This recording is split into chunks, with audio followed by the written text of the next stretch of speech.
Welcome to మన Telugu competitive lucent GK botany class part 1. మన తెలుగు కాంపిటేటివ్కు స్వాగతం. Lucent GK botany class part 2. ఈరోజు మన టాపిక్ బాటనీ అంటే మొక్కల ప్రపంచం. ముఖ్యంగా కాంపిటిటివ్ ఎగ్జామ్స్కి ప్రిపేర్ అయ్యే వాళ్ల కోసం ఈ ప్లాంట్ కింగ్డమ్ని ఒక కథలా అర్థం చేసుకుందాం. అవును, అంటే నీటిలో పుట్టిన ఒక చిన్న పాచి దగ్గర నుంచి ఆకాశాన్ని తాకే పెద్ద చెట్ల వరకు వాటి ప్రయాణం ఎలా సాగిందో చూద్దాం. మన దగ్గరున్న సోర్స్ మెటీరియల్ దీనికి ఒక మ్యాప్ లాంటిది. మీరు చెప్పినట్టు ఇది ఒక అద్భుతమైన కథ. ఈ కథకొక డైరెక్టర్ ఉన్నారనుకోవచ్చు. ఆయన పేరు ఐక్లర్. 1883లో ఆయన ఈ మొత్తం మొక్కల రాజ్యాన్ని 2 పెద్ద భాగాలుగా విడగొట్టారు. 2 భాగాలుగా? అవును. ఒక రకంగా చెప్పాలంటే ఈ కథలో 2 ప్రధాన ఘట్టాలున్నాయి. మొదటిది క్రిప్టోగామ్స్, అంటే పువ్వులు విత్తనాలు లేకుండానే తమ కథను నడిపిన సింపుల్ మొక్కలు. ఓకే. రెండవది ఫానెరోగామ్స్, పువ్వులు పూసి విత్తనాలతో తమ సామ్రాజ్యాన్ని విస్తరించిన అడ్వాన్స్డ్ మొక్కలు. ఈరోజు మన చర్చకు ఇదే ఫ్రేమ్వర్క్ అన్నమాట. భలే చెప్పారు. కథలా వింటే ఏదైనా బాగా గుర్తుంటుంది. సరే, మరి ఈ మొక్కల కథ మొదటి భాగంతో మొదలు పెడదాం. క్రిప్టోగామ్స్. వీటికి పువ్వులు లేవంటున్నారు. లేవు. మరి పువ్వులు లేకుండా అవి ఎలా బతుకాయి? అదే కదా అసలైన ఛాలెంజ్. ఖచ్చితంగా అదే అసలైన ఛాలెంజ్. క్రిప్టోగామ్స్లో 3 ప్రధాన గ్రూపులున్నాయి. అవి ఈ ఛాలెంజ్ని 3 రకాలుగా ఎదుర్కొన్నాయి. అవేంటి? అవి థాలోఫైటా, బ్రయోఫైటా మరియు టెరిడోఫైటా. ఇందులో మొదటిది అత్యంత ప్రాథమికమైనది, థాలోఫైటా. థాలోఫైటా. ఈ పేరు కొంచెం కొత్తగా ఉంది. దీని గురించి చదువుతున్నప్పుడు నాకు థాలస్ అనే పదం పదే పదే కనిపించింది. ఏంటది? థాలస్ అంటే సింపుల్గా చెప్పాలంటే ఒక మొక్కకు ఉండాల్సిన పర్ఫెక్ట్ షేప్.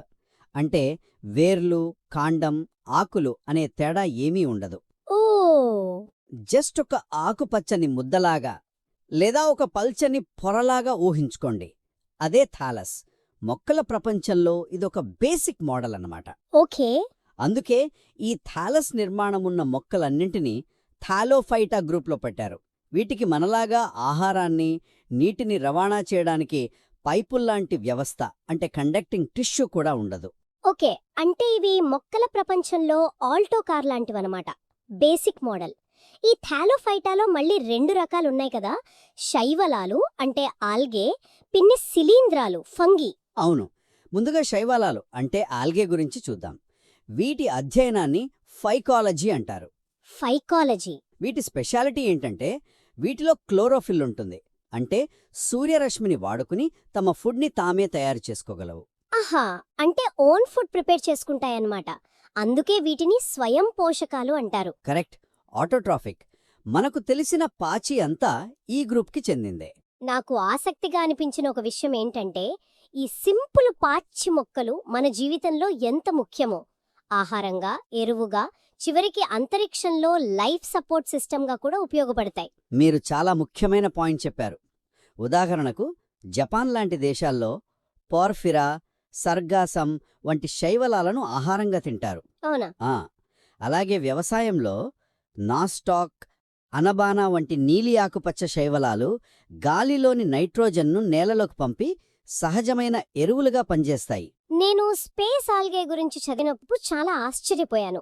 క్లోరెల్లా అనే ఒక చిన్న శైవలం. ఆస్ట్రోనాట్లు స్పేస్ క్రాఫ్ట్లో దీన్ని పెంచుకుని ప్రోటీన్లు, ఆక్సిజన్ కూడా పొందవచ్చట. ఇది సైన్స్ ఫిక్షన్ సినిమాలాగా ఉంది. నిజమే. ఒక చిన్న పాచి మొక్క అంతరిక్షంలో మనిషి బతకడానికి కూడా హెల్ప్ చేయగలదంటే మామూలు విషయం కాదు. అగార్ అగార్ జెల్లీ కూడా వీటి నుంచే వస్తోంది. అవును, ఐస్ క్రీంలలో వాడతారు కదా.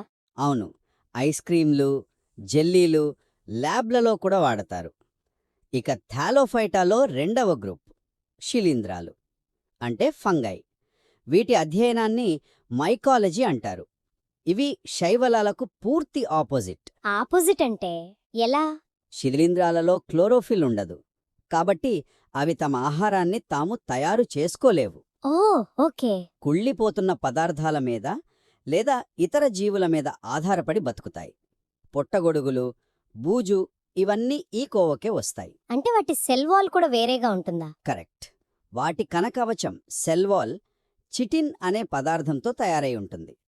ఆహారాన్ని గ్లైకోజన్ రూపంలో నిల్వ చేసుకుంటాయి. శిలీంధ్రాలనగానే నాకు 2 విషయాలు గుర్తొస్తాయి. ఒకటి మనం తినే పుట్టగొడుగులు, 2 పంటలకొచ్చే రోగాలు. బ్రెడ్ మీద వచ్చే బూజు, రైజోపస్ కూడా ఒక ఫంగసే కదా? కరెక్ట్. శిలీంధ్రాలు కొంచెం డబుల్ ఏజెంట్ల లాంటివి. కొన్ని మనకు పెన్సిలిన్ లాంటి యాంటీబయాటిక్స్ ఇస్తే, మరికొన్ని పంటలను నాశనం చేస్తాయి. అవును, చెరుకులో రెడ్ రాట్, గోధుమలో లూస్ స్మట్, బంగాళదుంపలో లేట్ బ్లైట్ వ్యాధి. వీటన్నింటికీ కారణం ఈ శిలీంధ్రాలే. సరే, థాలోఫైటాలకు అసలైన వేర్లు, కాండం లేకపోవడం వల్ల అవి నీటికి అతుక్కుపోయాయి. ఈ సమస్యను అధిగమించడానికి ప్రయత్నించిన మొదటి మొక్కలే బ్రయోఫైట్లు అనుకోవచ్చా?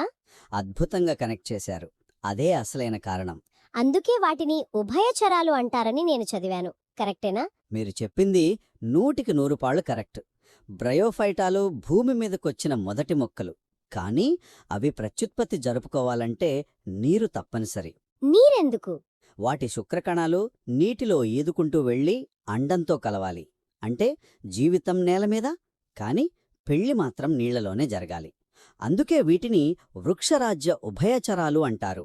Amphibians of the plant Kingdom. అవును, థాలోఫైటాల కంటే కొంచెం అడ్వాన్స్డ్ అయినా వీటికి కూడా నిజమైన వేర్లు, కాండం, ఆకులు, అలాగే నీటిని రవాణా చేసే పైప్లైన్ సిస్టమ్ అంటే జైలం, ఫ్లోయం ఉండవు. ఆగండి, ఇక్కడొక ఇంట్రెస్టింగ్ పాయింట్ ఉంది. Sphagnum mass. ఇది తన బరువు కన్నా 18 రెట్లు ఎక్కువ నీటిని పీల్చుకుంటుందట. అవును, అంటే ఇదొక న్యాచురల్ స్పంజ్ అన్నమాట. అందుకే గార్డెనింగ్లో మొక్కలు ఒక చోటు నుంచి ఇంకో చోటికి పంపేటప్పుడు వాడతారన్నమాట. ఇప్పుడు లాజిక్ అర్థమైంది. నిజమే. ఆ నీటిని పట్టి ఉంచే సామర్థ్యం వల్లే దానికి అంత ప్రాముఖ్యత. దాన్ని పీట్ మాస్ అని కూడా అంటారు. కొన్ని దేశాల్లో దాన్ని ఇంధనంగా కూడా వాడతారు. ఇంధనంగా కూడానా? అలాగే దాని యాంటీసెప్టిక్ గుణాల వల్ల గాయాలకు కట్టుకట్టడానికి కూడా ఉపయోగించేవారు. ఓకే, ఇప్పుడు కథలో 3వ గ్రూపు మొక్కల పరిణామ క్రమంలో తర్వాత ఏం జరిగింది? ఇప్పటి వరకు పైప్లైన్ సిస్టమ్ లేదు. మరి ఆ సమస్యను ఎవరు పరిష్కరించారు? ఆ ప్రశ్నకు సమాధానమే టెరిడోఫైటా. ఇక్కడే మొక్కల కథలో ఒక పెద్ద రెవల్యూషన్ జరిగింది. రెవల్యూషన్? అవును, మొదటిసారిగా మొక్కలు తమ లోపల ఒక పైప్లైన్ సిస్టమ్ అంటే దారువు మరియు పోషక కణజాలం డెవలప్ చేసుకున్నాయి. దీనివల్ల అవి నీటికి కొంచెం దూరంగా, ఇంకా ఎత్తుగా పెరగగలిగాయి. ఆహా, అంటే మొక్కలు తమంతట తాముగా ప్లంబింగ్ సిస్టమ్ను కనిపెట్టాయన్నమాట. చాలా బావుంది. దాదాపుగా. ఇది మొక్కలు భూమిని పూర్తిగా ఆక్రమించడంలో ఒక మేజర్ టర్నింగ్ పాయింట్. అందుకే వీటిని మొదటి నిజమైన నేల మొక్కలు అంటారు. ఈ గ్రూప్లో ఫర్న్ మొక్కలు వస్తాయి కదా, వీటి ఆకులు చాలా అందంగా ఉంటాయి. అయితే ఇవి కూడా క్రిప్టోగామ్సే. అంటే వీటికి కూడా పువ్వులు, విత్తనాలు ఉండవు. ఉండవు. ప్రత్యుత్పత్తికి ఇవి కూడా స్పోర్స్ మీదే ఆధారపడతాయి. అయితే పరీక్షల కోణంలో ఇక్కడ ఒక సూక్ష్మమైన తేడా ఉంది. అది గుర్తుపెట్టుకోవాలి. ఏంటది?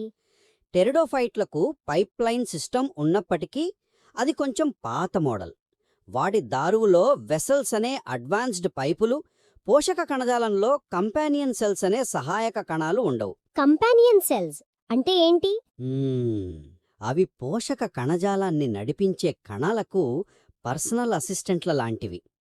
అవి లేకుండా మెయిన్ సెల్స్ సరిగ్గా పనిచేయలేవు. టెరిడోఫైట్లకు ఇంకా ఆ అప్గ్రేడ్ రాలేదన్నమాట. ఓకే, ఈ చిన్న పాయింట్ మీద ఎగ్జామ్స్లో ప్రశ్నలు రావచ్చు.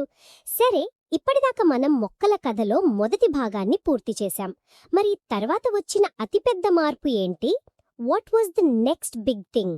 The next big thing is a seed, విత్తనం. విత్తనాన్ని కనిపెట్టడం మొక్కల ప్రపంచంలో ఒక విప్లవం. విప్లవమా? అవును. అప్పటి వరకు స్పోర్స్తో ప్రత్యుత్పత్తి జరిగేవి. కాని స్పోర్స్ చాలా చిన్నవి. వాటిలో ఆహారం నిల్వ ఉండదు. అవి బతకాలంటే చాలా కష్టం. విత్తనం అలా కాదు.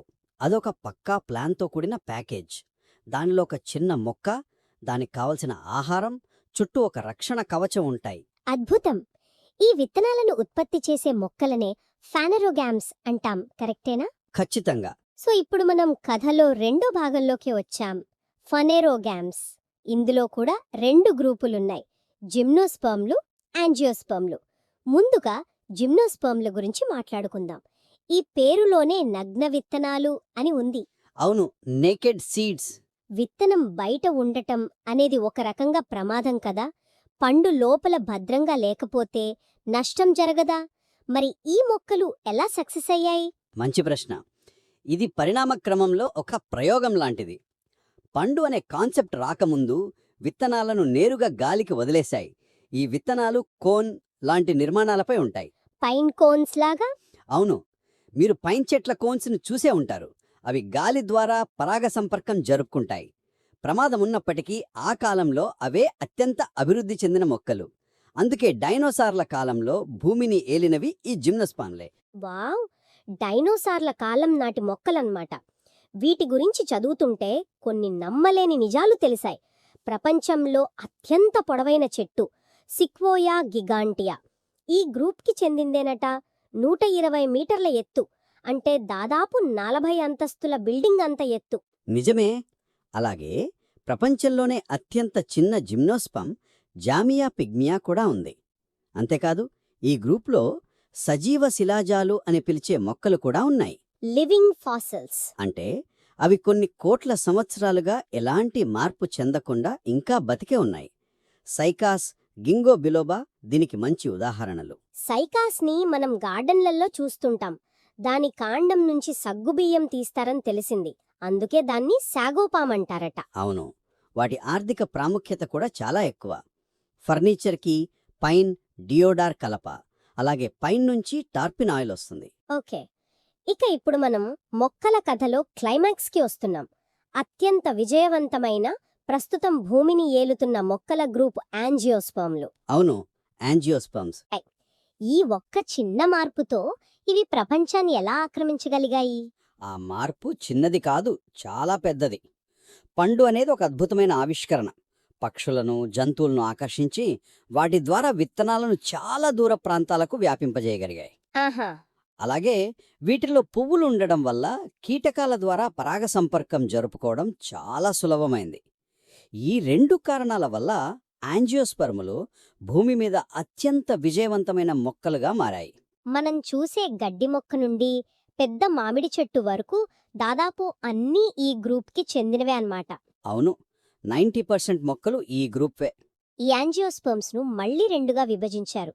ఏకదళ బీజాలు మోనోకాట్స్, ద్విదళ బీజాలు డైకాట్స్. ఈ పేర్లు ఎగ్జామ్స్లో చాలా కన్ఫ్యూజ్ చేస్తాయి. వీటిని తేలిగ్గా ఎలా గుర్తుపెట్టుకోవాలి? హహ, చాలా సింపుల్. విత్తనంలో ఒకే బీజదళం కాటలిడన్ ఉంటే అది మోనోకాట్, 2 ఉంటే డైకాట్. ఒక ఉదాహరణ చెప్పండి. శనగబద్దను విడదీస్తే 2 సమాన భాగాలు వస్తాయి గదా, అది డైకాట్. మొక్కజొన్న గింజను అలా విడదీలేం, అది మోనోకాట్. ఆహా, చాలా సింపుల్గా ఉంది. ఇప్పుడు ద్విదళ బీజాల్లోకొస్తే ఇక్కడ మన కూరగాయల బండి కనిపిస్తుంది. క్రూసిఫరే అంటే మన ఆవాలు, ముల్లంగి ఫ్యామిలీ. కరెక్ట్. లెగ్యుమినేసి అంటే మన పప్పులన్నీ, కందిపప్పు, శనగపప్పు. ఇక సొలనేసి అయితే నైట్ షేడ్ ఫ్యామిలీ, బంగాళదుంప, టమోటా, వంకాయ. వీళ్ళంతా కజిన్స్ అన్నమాట. ఖచ్చితంగా. ఇక మోనోకాట్స్లో మనకు అన్నం పెట్టే కుటుంబాలున్నాయి. లిలియేసి అంటే ఉల్లి, వెల్లుల్లి కుటుంబం. పాల్మీ అంటే కొబ్బరి, ఖర్జూరం, తాటి చెట్ల కుటుంబం. అన్నింటికంటే ముఖ్యంగా గ్రామినేసి, గడ్డి కుటుంబం. అవును. వరి, గోధుమ, మొక్కజొన్న, చెరకు, వెదురు. మానవ నాగరికతకు ఆధారమైన పంటలన్నీ ఈ గడ్డి కుటుంబంలోనే ఉన్నాయి. అద్భుతం. ఈరోజు మనం మొక్కల కథను విన్నాం. ఐక్లర్ వర్గీకరణను అనుసరించి నీటిలో ఒక సాధారణ థాలస్ నిర్మాణంతో మొదలైన ప్రయాణం భూమి మీదకు వచ్చి ప్లంబింగ్ సిస్టమ్ని ఏర్పాటు చేసుకుని చివరికి విత్తనాలు, పువ్వులు, పండ్లతో భూమిని శాసించే స్థాయికి ఎలా చేరిందో చూశాం. అవును. పరీక్షల కోసం ఈ గ్రూపుల మధ్య ఉన్న ప్రధాన తేడాలు, వాటి పరిణామ క్రమంలో వచ్చిన మార్పులు, కొన్ని ముఖ్యమైన ఉదాహరణలు గుర్తుంచుకుంటే సరిపోతుంది. సంగ్రహం చాలా బాగుంది. ముగించే ముందు శ్రోతల కోసం ఒక ఆలోచనను వదిలి వెళ్తున్నాను. చెప్పండి. మనం చదివిన ఈ సోర్స్ మెటీరియల్లో మొక్కల రాజ్యం తర్వాత వైరస్లు, బ్యాక్టీరియాల గురించి కూడా ప్రస్తావించారు. నిజానికి ఇవి మొక్కలు కావు. అయినా వీటిని వృక్షశాస్త్రంతో పాటు ఎందుకు చదువుతారు? మంచి ప్రశ్న. ముఖ్యంగా వైరస్ల గురించి ఆలోచిస్తే అవి సజీవులకు, నిర్జీవులకు మధ్య ఒక వారధి లాంటివి. ఈ స్థానం మనం పాచి నుండి పెద్ద సిక్వోయా చెట్ల వరకు ప్రతిదాన్ని వర్గీకరించడానికి ఉపయోగించే జీవం అనే నిర్వచనం గురించే మనకు ఎలాంటి ప్రశ్నలను సంధిస్తుంది. దీనిపై కాస్త ఆలోచించండి. ఈరోజు మనం మన వంటగదిలో, మన పెరట్లో కనిపించే మొక్కల ప్రపంచంలోకి కొంచెం లోతుగా వెళ్దాం. తప్పకుండా. మన చుట్టూ ఉన్న చెట్ల గురించి మనకు తెలుసనుకుంటాం, కాని వాటి వెనక చాలా రహస్యాలున్నాయి. నిజమే. మన దగ్గర కొన్ని బయాలజీ నోట్స్ ఉన్నాయి. వీటి సహాయంతో మొక్కల స్వరూప శాస్త్రం అంటే ప్లాంట్ మార్ఫాలజీ గురించి తెలుసుకుందాం.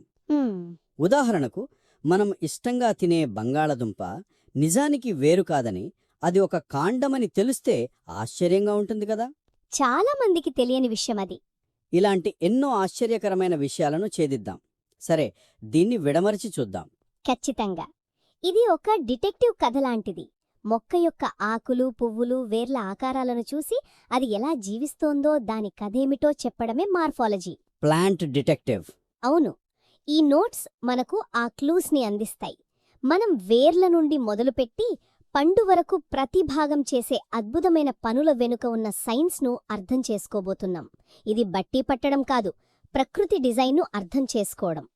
ప్లాంట్ డిటెక్టివ్, ఈ ఆలోచనే చాలా బావుంది. సరే, మన పరిశోధనను భూమి లోపల నుండి మొదలు పెడదాం. మొక్కకు ఆధారం వేరు, అంటే రూట్. అవును. ఇది రాడికల్ అనే పిండ భాగం నుండి వస్తుందని, కాంతికి దూరంగా పెరుగుతుందని ఈ నోట్స్లో ఉంది. సింపుల్గా, మొక్కను నేలలో పాతుకుపోయేలా చేసే భాగం. అవును. అయితే అన్ని వేర్లు ఒకేలా ఉండవు. ఈ నోట్స్లో ప్రధానంగా 2 రకాల వేర్ల గురించి చెప్పారు. ఒకటి తల్లివేరు వ్యవస్థ, అంటే ట్యాప్ రూట్ సిస్టమ్. అంటే ఒకే ఒక మెయిన్ వేరు ఉంటుందన్నమాట. అంతే. ఇక రెండవది పీచువేరు వ్యవస్థ, అంటే ఫైబ్రస్ రూట్ సిస్టమ్. ఇందులో అన్ని వేర్లు సన్నగా గుబురుగా ఉంటాయి. కానీ అసలైన ఆసక్తికరమైన విషయం వాటి రూపాంతరాలలో, అంటే మోడిఫికేషన్స్లో ఉంది. నాకిక్కడే ఒక ప్రశ్న వస్తోంది.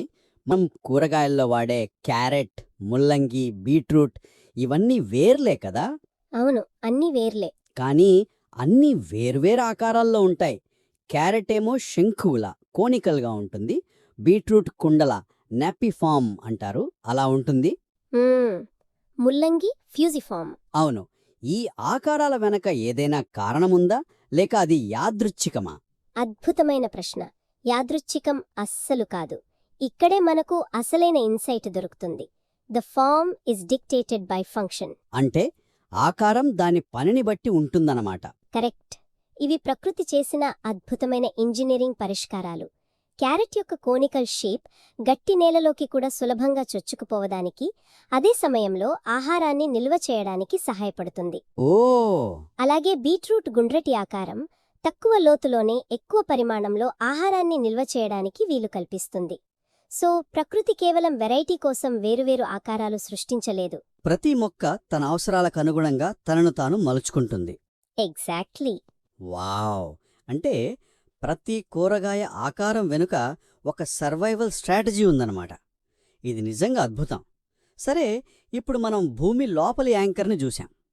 మరి కాండం సంగతేంటి? అంటే స్టెమ్. సరిగ్గా చెప్పారు. కాండం ప్లూమ్యూల్ నుండి అభివృద్ధి చెంది కాంతివైపు పెరుగుతుంది.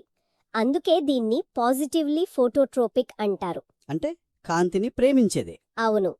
కాని ఇక్కడే ఒక ట్విస్ట్ ఉంది. కొన్ని కాండాలు భూమి లోపల పెరుగుతాయి.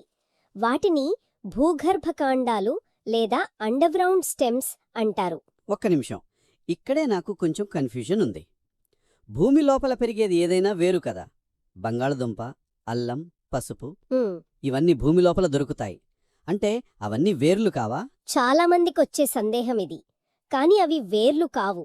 ఎందుకంటే వాటికి కాండానికి ఉండాల్సిన లక్షణాలుంటాయి. అదెలా? ఉదాహరణకు అల్లం లేదా పసుపు కొమ్ము అంటే రైజోమ్ తీసుకుంటే దానిమీద గీతలు, చిన్న చిన్న మొగ్గలు కనిపిస్తాయి. అవి కణుపులు, మొగ్గల్లాంటివే. ఓ, నిజమే. ఇక బంగాళదుంప అంటే ట్యూబర్ మీద ఉండే కళ్ళు నిజానికి మొగ్గలు. వాటి నుండే కొత్త మొక్కలొస్తాయి. ఉల్లిపాయ, వెల్లుల్లి అంటే బల్బ్ కూడా పొరలు పొరలుగా ఉండే ప్రత్యేకమైన కాండాలే. అంటే నేను నా కూరలో అల్లం పసుపు వేస్తున్నానంటే టెక్నికల్గా 2 రకాల భూగర్భ కాండాలను వాడుతున్నానన్నమాట. అవును. ఇన్నాళ్ళు వాటిని ఏవో మసాలా దినుసులు అనుకున్నాను. This completely changes how I look at my spice box. సరే, ఇప్పుడు కాండం నుండి మొక్క యొక్క కిచెన్కి వెళ్దాం. అదే ఆకు, లీఫ్. అవును. ఆకు మొక్కకు ఆహారాన్ని వండే ప్రదేశం. కిరణజన్య సంయోగక్రియ అంటే ఫోటోసింథసిస్ అనే ప్రక్రియ ద్వారా ఆహారాన్ని తయారుచేస్తుంది. కాని అన్ని ఆకులు ఆహారాన్ని వండటమే కాదు, ఇతర పనులు కూడా చేస్తాయి. ఉదాహరణకి నీటి కొరత ఉన్న ఎడారి మొక్కలను అంటే జీరోఫైట్స్ తీసుకుందాం. కాక్టస్ గుర్తొస్తుంది. దానికి ఆకుల బదులు ముళ్ళుంటాయి గదా. అవును. ఈ నోట్స్ ప్రకారం ఆ ముళ్ళే నిజానికి రూపాంతరం చెందిన ఆకులట. ఇది ఆశ్చర్యంగా ఉంది. ఇది ఒక అద్భుతమైన అనుసరణ, అడాప్టేషన్. వెడల్పైన ఆకులుంటే నీరు ఆవిరి రూపంలో ఎక్కువగా బయటకు పోతుంది. ఎడారిలో నీరు చాలా విలువైంది, అందుకే క్యాక్టస్ తన ఆకులను చిన్న ముళ్ళుగా మార్చుకుంది. దీనివల్ల నీటి నష్టం తగ్గడమే కాదు, రక్షణ కూడా దొరుకుతుంది. కర్రెక్ట్. అలాగే ఇంకో రకమైన ఆకు రూపాంతరం కలబంద, ఆలోవేరా. దాని ఆకులు నీటిని నిల్వ చేసుకోవడానికి ఒక మాంసపు నీటి ట్యాంక్లా మారాయి. అందుకే దానిలోని జెల్ అంత హైడ్రేటింగ్గా ఉంటుంది. అద్భుతం. అంటే మొక్క తన అవసరాన్ని బట్టి ప్రతి భాగాన్ని ఒక టూల్లా మార్చుకుంటుంది. ఇక మొక్కలో అత్యంత అందమైన, ఆకర్షణీయమైన భాగానికొద్దాం. పువ్వు, ఫ్లవర్. ఇది కేవలం అందం కోసమే కాదు, మొక్క యొక్క ప్రత్యుత్పత్తి అంటే రీప్రొడక్షన్ భాగం. అవును. ఇందులో పురుష భాగం ఆండ్రూసియం మరియు స్త్రీ భాగం గైనోసియం ఉంటాయని మన సోర్సెస్ చెబుతున్నాయి. పండు, విత్తనం ఏర్పడాలంటే ఇక్కడ 2 ముఖ్యమైన ప్రక్రియలు జరగాలి. ఒకటి పాలినేషన్. పొలినేషన్ అంటే పరాగ సంపర్కం. అంటే పుప్పొడి రేణువులు, పాలెన్ గ్రెయిన్స్, ఒక పువ్వు నుండి కీలాగ్రం స్టిగ్మా మీద పడటం. అవును. ఇది అదే పువ్వులో జరిగితే సెల్ఫ్ పాలినేషన్. వేరే పువ్వు మీద పడితే క్రాస్ పాలినేషన్. తేనెటీగలు, సీతాకోకచిలుకలు చేసే పనిదే కదా. ఖచ్చితంగా. అవి పోస్టల్ మెన్లా పనిచేస్తాయి. పుప్పుడి డెలివరీ అయిన తర్వాత జరిగే అసలైన ప్రక్రియ ఫర్టిలైజేషన్, ఫలదీకరణం. అవును. అంటే పురుష బీజకణం అండకణంతో కలవడం. ఈ ఫ్యూషన్ జరిగిన తర్వాతే విత్తనం, పండు ఏర్పడటానికి పునాది పడుతుంది. ఈ నోట్స్లో యాంజియోస్పర్మ్స్లో జరిగే డబుల్ ఫర్టిలైజేషన్ అనే ఒక ప్రత్యేకమైన ప్రక్రియ గురించి కూడా ప్రస్తావించారు. ఆగండి, ఇక్కడ నాకొక డౌట్. ఫలదీకరణ జరిగితేనే పండు వస్తుంది అనేది బయాలజీలో ఒక ప్రాథమిక నియమంలా అనిపిస్తోంది. సాధారణంగా అంతే. కానీ ఈ నియమాన్ని బ్రేక్ చేయడం సాధ్యమేనా? అంటే ఫలదీకరణ లేకుండా పండు ఏర్పడుతుందా? సాధారణంగా అది సాధ్యం కాదు, కానీ ప్రకృతిలో మినహాయింపులు ఎప్పుడూ ఉంటాయి. ఈ ప్రక్రియను పార్థినోకార్పీ అంటే అనిషేక ఫలనం అంటారు. పార్థినోకార్పీ. దీన్ని ఒక వంటకంలా ఊహించుకోండి.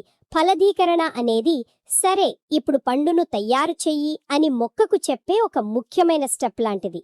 కానీ పార్థినోకార్పీలో మొక్క తనలోని హార్మోన్ల కారణంగా ఆ మొదటి స్టెప్ను స్కిప్ చేస్తుంది. స్కిప్ చేసి నేరుగా పండును బేక్ చేయడం మొదలుపెడుతుంది. అంతే. అంటే మొక్క తనను తాను ఫలదీకరణ జరిగిందని ట్రిక్ చేసుకుంటుందన్నమాట. ఫలితంగా పండు వస్తుంది, కానీ విత్తనాలు ఉండవు. కరెక్ట్. మనం తినే అరటి పండులో విత్తనాలు ఉండకపోవడానికి కారణం ఇదేనా? ఎగ్జాక్ట్లీ. అరటి, కొన్ని రకాల ద్రాక్ష, బొప్పాయి, నారింజ వంటివి దీనికి ఉదాహరణలు. రైతులకు ఇది చాలా ఉపయోగపడే లక్షణం. సరే, ఇప్పుడు పండు ఎలా ఏర్పడతాయో చూశాం. కానీ అన్ని పండులు ఒకే రకంగా ఉండవు. ఈ నోట్స్లో పండ్ల వర్గీకరణ చాలా ఆసక్తికరంగా ఉంది. అవును. Simple fruits, aggregate fruits, composite fruits అని 3 రకాలున్నాయి. మామిడి, జామ వంటివి ఒకే పువ్వు, ఒకే అండాశయం నుండి వస్తాయి కాబట్టి అవి సింపుల్.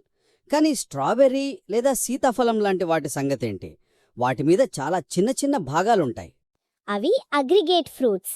ఒకే పువ్వులో చాలా అండాశయాలు ఉండి అవన్నీ కలిసి ఒకే పండులా మారితే దాన్ని అగ్రిగేట్ ఫ్రూట్ అంటారు. సీతాఫలంలోని ప్రతి కన్ను ఒక చిన్న పండు అన్నమాట. ఓహ్! ఇక 3వ రకం ఇంకా విచిత్రమైనది, కంపోజిట్ ఫ్రూట్స్. ఇవి ఒక పువ్వు నుండి కాదు, మొత్తం పూల గుత్తి ఇన్ఫ్లోరెసెన్స్ నుండి ఏర్పడతాయి. అంటే పనసపండు లేదా పైనాపిల్ లాంటివా? పైనాపిల్ ఒక్క పండు కాదంటే నమ్మశక్యంగా లేదు. అవును. పైనాపిల్ అనేది ఒకే పండు కాదు, అదొక పండ్ల గ్రామం లాంటిది. చాలా చిన్న చిన్న పువ్వులు, వాటి అండాశయాలు అన్నీ కలిసిపోయి ఒకే ఒక పెద్ద నిర్మాణంగా మారతాయి. అదా సంగతి. అందుకే దాని ఆకారమంతా విచిత్రంగా ఉంటుంది.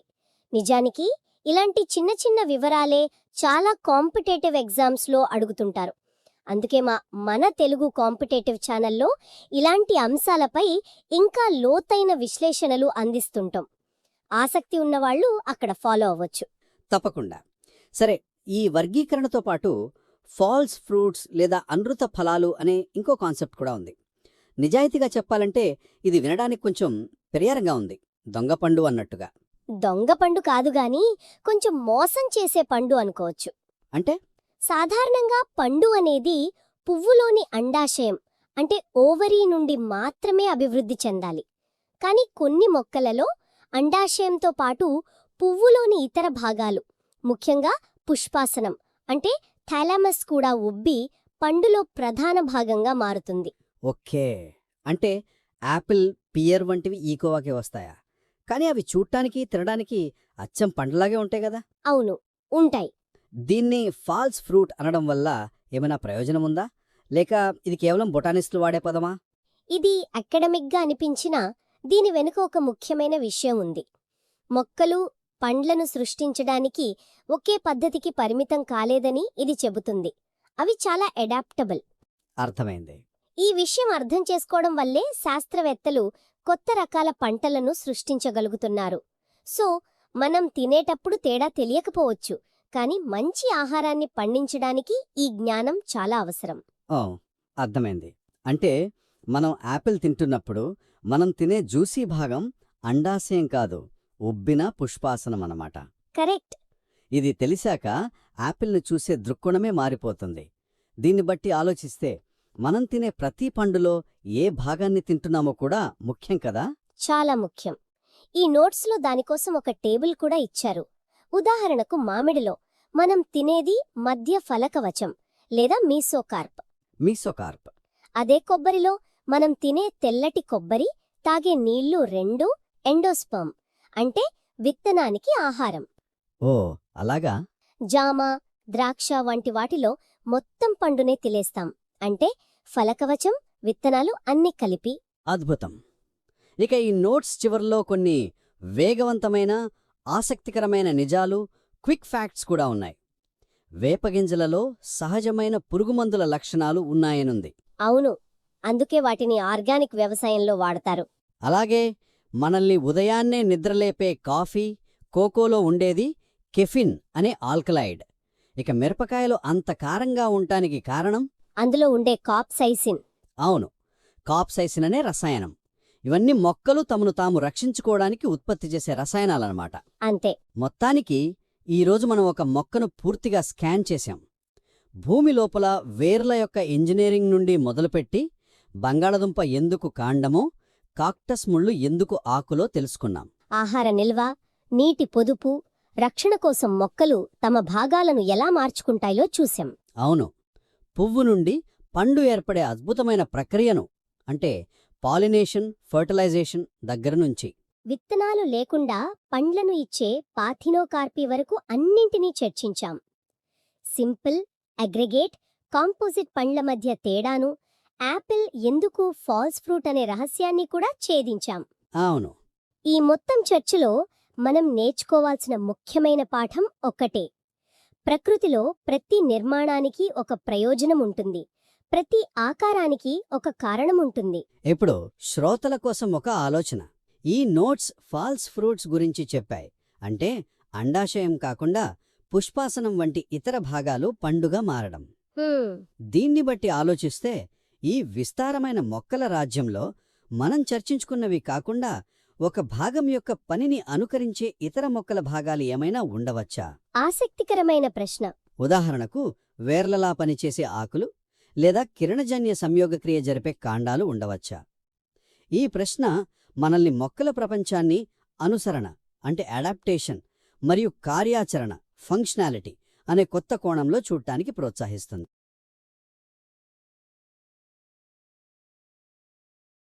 మనం రోజూ చూసే మొక్కల లోపల ఎంత పెద్ద సంక్లిష్టమైన ప్రపంచం ఉందో ఎప్పుడైనా ఆలోచించారా?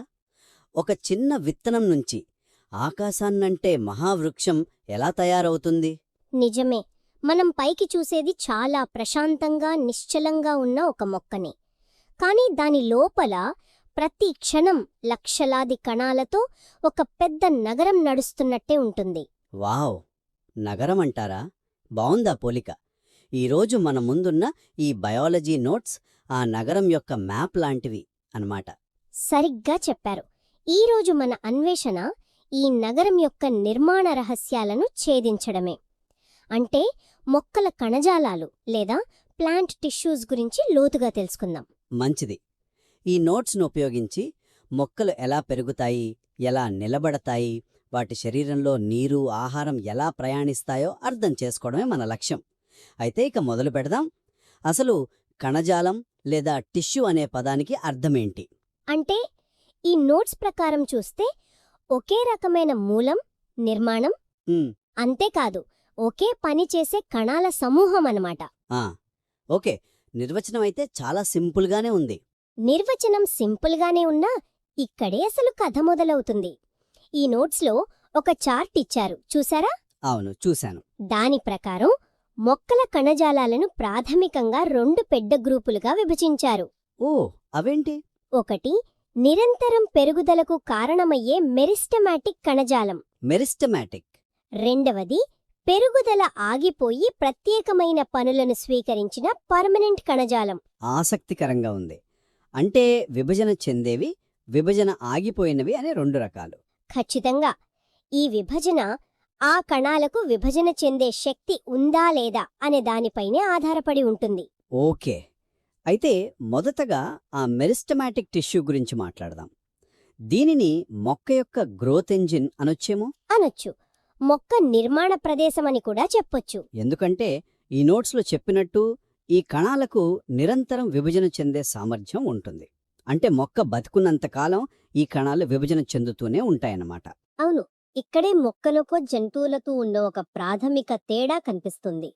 జంతువులు ఒక వయసు వచ్చాక పెరగడం ఆగిపోతాయి. నిజమే. కాని మొక్కలు తమ జీవితాంతం పెరుగుతూనే ఉంటాయి. దీనికి కారణం ఈ మెరిస్టమాటిక్ కణజాలమే. హ్మ్. ఈ కణాలు చూడడానికి ఎలా ఉంటాయి? వాటిలో ఏమైనా ప్రత్యేకత ఉందా? ఉందండి. ఈ కణాల లక్షణాలు కూడా వాటి పనికి తగ్గట్టే ఉంటాయి. ఇవి చాలా చిన్నవిగా, గుండ్రంగా ఉండి వాటి కణగోడలు చాలా పలుచగా ఉంటాయి. హ్మ్. లోపల సైటోప్లాజం దట్టంగా ఒక పెద్ద న్యూక్లియస్తో ఉంటుంది. ఇవన్నీ అవి చాలా వేగంగా విభజన చెందడానికి సహాయపడతాయి. అయితే ఈ గ్రోత్ ఇంజిన్ మొక్కలో అన్ని చోట్ల ఒకేలా ఉండదు కదా? ఉండదు. ఈ నోట్స్ ప్రకారం ఇది ఉండే ప్రదేశాన్ని బట్టి 3 రకాలుగా విభజించారు.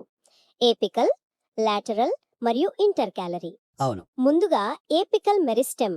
పేరులోనే ఉంది ఏపెక్స్ అంటే కొన. ఆ, ఆ. అంటే ఇవి వేరు చిట్ట కాండం మొట్టమొదట ఉంటాయన్నమాట. మొక్క పొడవు పెరగడానికి కారణం ఇవేనా? కరెక్ట్. మొక్క పొడవు పెరగడానికి కారణం ఈ ఏపికల్ మెరిస్టెమ్స్. దీన్ని ప్రైమరీ గ్రోత్ అంటారు. సరే. ఇక రెండవది లేటరల్ మెరిస్టమ్. లేటరల్ అంటే పక్కలకు అనే అర్థం కదా? అవును. ఈ కణజాలం మొక్క యొక్క కాండం, వేర్ల చుట్టూ ఒక పొరలా ఉంటుంది. ఇది విభజన చెందినప్పుడు ఆ, అంటే మొక్క పొడవు పెరగదు, లావు అవుతుంది. దాని చుట్టుకొలత పెరుగుతుంది. సరిగ్గా చెప్పారు. ఒక చిన్న మొక్క కాండం బలమైన మానుగా మారడానికి కారణం ఇదే. దీనిని సెకండరీ గ్రోత్ అంటారు. ఇక మూడవది ఇంటర్ క్యాలరీ మెరిస్టమ్. ఇది నాకు చాలా ఆసక్తికరంగా అనిపించింది. చెప్పండి.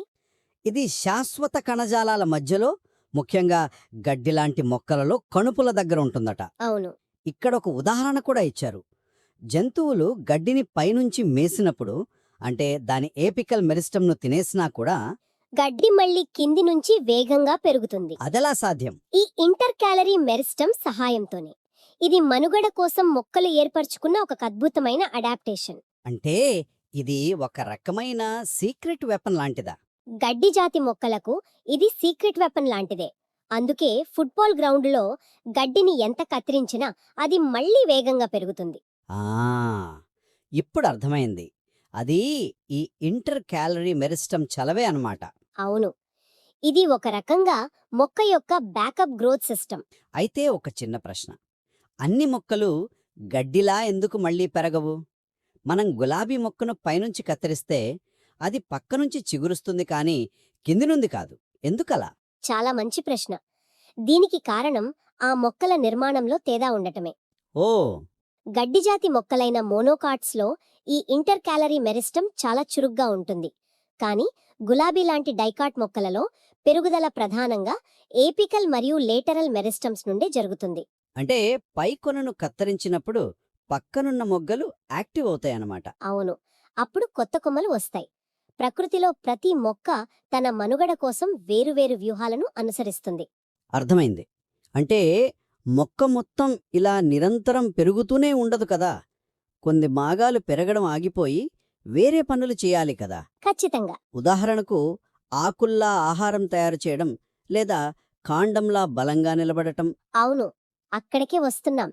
మెరిస్టమాటిక్ కణాలు విభజన చెంది ఒక స్థాయికి వచ్చాక వాటి విభజన శక్తిని కోల్పోతాయి. ఆ తర్వాత అవి ఒక నిర్దిష్ట ఆకారాన్ని, పరిమాణాన్ని పొంది ఒక ప్రత్యేకమైన పనిని చేపట్టడానికి సిద్ధమవుతాయి. ఆ ఇలా పరిణితి చెందిన కణజాలాన్నే మనం పర్మనెంట్ టిష్యూ అంటాం. అంటే అవి తమ చదువు పూర్తి చేసుకుని ఉద్యోగంలో చేరినట్టు. ఆ పోలిక బాగుంది. ఈ పర్మనెంట్ టిష్యూలో కూడా మళ్ళీ 2 రకాలున్నాయి, సింపుల్ మరియు కాంప్లెక్స్. అవును. ముందుగా సింపుల్ టిష్యూ గురించి చూద్దాం. సింపుల్ అంటే ఒకే రకమైన కణాలతో ఏర్పడినవి అనుకుంటా. కరెక్ట్. ఈ నోట్స్లో పారెన్కైమా, కోలెన్కైమా, స్క్లీరెన్కైమా అని 3 పేర్లిచ్చారు.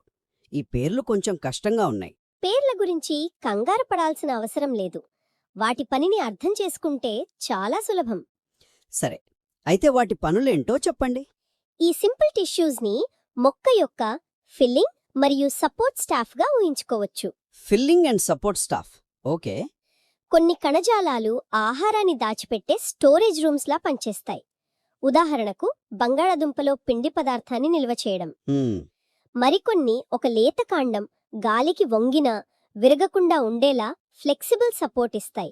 ఒక రకమైన ఫ్లెక్సిబుల్ స్కాఫోల్డింగ్ అన్నమాట. ఆ, ఇంకొన్ని కణాలు తమ గోడలను చాలా మందంగా, గట్టిగా మార్చుకుని కొబ్బరి పీచులాగా మొక్కకు దృఢత్వాన్ని, బలాన్ని ఇస్తాయి. ఓకే. అంటే ఆహారాన్ని నిల్వ చేయటం, ఫ్లెక్సిబుల్ సపోర్ట్ ఇవ్వటం, గట్టి బలాన్నివ్వటం, ఇవి వాటి పనులు. సరిగ్గా చెప్పారు. ఇప్పుడు చాలా స్పష్టంగా ఉంది. ఇక రెండవ రకం కాంప్లెక్స్ టిష్యూ. పేరులోనే ఉంది ఇది కొంచెం సంక్లిష్టమైనదని. అవును. ఒకటి కంటే ఎక్కువ రకాల కణాలతో ఏర్పడి అవన్నీ కలిసి ఒకే పనిని చేస్తాయట. అవును, వీటిని మొక్క యొక్క రవాణా వ్యవస్థ లేదా హైవే సిస్టమ్ అని చెప్పొచ్చు. Highway system. అవును, మొక్క బతకాలంటే వేర్ల నుండి నీరు ఆకుల వరకు చేరాలి. ఆకులలో తయారైన ఆహారం మొక్క యొక్క అన్ని భాగాలకు చేరాలి. ఆ కీలకమైన పనిని చేసేవే ఈ కాంప్లెక్స్ టిష్యూలు. అవును, అవి రెండే రెండు, జైలం మరియు ఫ్లోయం. జైలం మరియు ఫ్లోయం. ఈ పేర్లు స్కూల్లో విన్నట్టు గుర్తు. ముందుగా జైలం గురించి చూద్దాం. సరే. దీన్ని సాధారణంగా వుడ్ లేదా కలప అని కూడా అంటారని ఈ నోట్స్లో ఉంది. దీని పనులు 2: 1 నీటిని రవాణా చేయడం, 2 మొక్కకు బలాన్నివ్వడం. ఇక్కడే ఒక ఆశ్చర్యకరమైన విషయం ఉంది. జైలం గురించి ఆలోచిస్తే అది మొక్క యొక్క అస్థిపంజరం మరియు ప్లంబింగ్ సిస్టమ్ రెండూ ఒక్కటే అన్నమాట. అస్థిపంజరం, ప్లంబింగ్ సిస్టమ్ రెండూనా? అవును. ఇంకా ఆశ్చర్యకరమైన విషయం ఏంటంటే ఈ పని చేసే కణాల్లో చాలా వరకు నిర్జీవమైనవి. ఏంటి, చనిపోయిన కణాలా? అవును, ఒక చెట్టు యొక్క బలం దాని కాండం చాలా మటుకు చనిపోయిన కణాల గోడల వల్లే వస్తుంది. అందుకే కలప అంత గట్టిగా, బలంగా ఉంటుంది. అంటే ఒక పెద్ద చెట్టు నిటారుగా నిలబడటానికి కారణం దానిలోని చనిపోయిన కణాలా? ఇది నిజంగా విచిత్రంగా ఉంది. నిజమే. ఒక నిమిషం, ఈ జైలం వల్లే చెట్టు వయసు కూడా కనుక్కోవచ్చనంటారు కదా. నేనెక్కడో చదివినట్టు గుర్తు. అవును, మీరు చెప్పింది కరెక్టే. మన నోట్స్లో కూడా ఆ పాయింట్ ఉంది. ఉందా? ఉంది. ప్రతి సంవత్సరం జైలం కణాలు వేగంగా పెద్దవిగా పెరిగి తరువాత నెమ్మదిగా చిన్నవిగా పెరుగుతాయి. దీనివల్ల చెట్టు కాండంలో ప్రతి ఏటా ఒక వలయం, అంటే ఒక యాన్యువల్ రింగ్ ఏర్పడుతుంది. ఆ వలయాలను లెక్కించడం ద్వారా మనం చెట్టు వయసును చెప్పొచ్చు. ఖచ్చితంగా చెప్పవచ్చు. ఈ శాస్త్రాన్ని డెండ్రోక్రోనాలజీ అంటారు. డెండ్రోక్రోనాలజీ. వాతావరణం బాగున్న సంవత్సరంలో వలయం వెడల్పుగా, కరువు వచ్చిన సంవత్సరంలో సన్నగా ఉంటుంది. దీన్ని బట్టి పురావస్తు శాస్త్రవేత్తలు 100 నాటి వాతావరణ పరిస్థితులను కూడా అంచనా వేస్తారు. అద్భుతం. అంటే చెట్టు కాండం ఒక హిస్టరీ పుస్తకం లాంటిదనమాట. నిజమే. సరే, జైలం నీటిని పైకి తీసుకెళ్తుంది. కానీ అంత ఎత్తుకు, గురుత్వాకర్షణకు వ్యతిరేకంగా నీరు ఎలా వెళ్తుంది? దాని లోపల ఏదైనా మోటార్ ఉందా? చాలా మంచి ప్రశ్న. మొక్క లోపల ఎలాంటి మోటార్ లేదు. మరి ఎలా? ఇక్కడే ట్రాన్స్పిరేషన్ అనే ఒక అద్భుతమైన ప్రక్రియ మనకు పరిచయమవుతుంది. ట్రాన్స్పిరేషన్. మొక్క తన ఆకుల ద్వారా నీటిని ఆవిరి రూపంలో బయటకు పంపుతుంది. ఆకులలోని స్టొమాటా అనే చిన్న రంధ్రాల ద్వారా ఈ నీరు ఆవిరైపోతుంటే అది ఒక స్ట్రాలో జ్యూస్ తాగినట్టు కింది నుండి నీటిని పైకి లాగుతుంది. ఎగ్జాక్ట్లీ. మొక్కకు మోటార్ లేదు, ఆవిరయ్యే నీరే దాని ఇంజన్.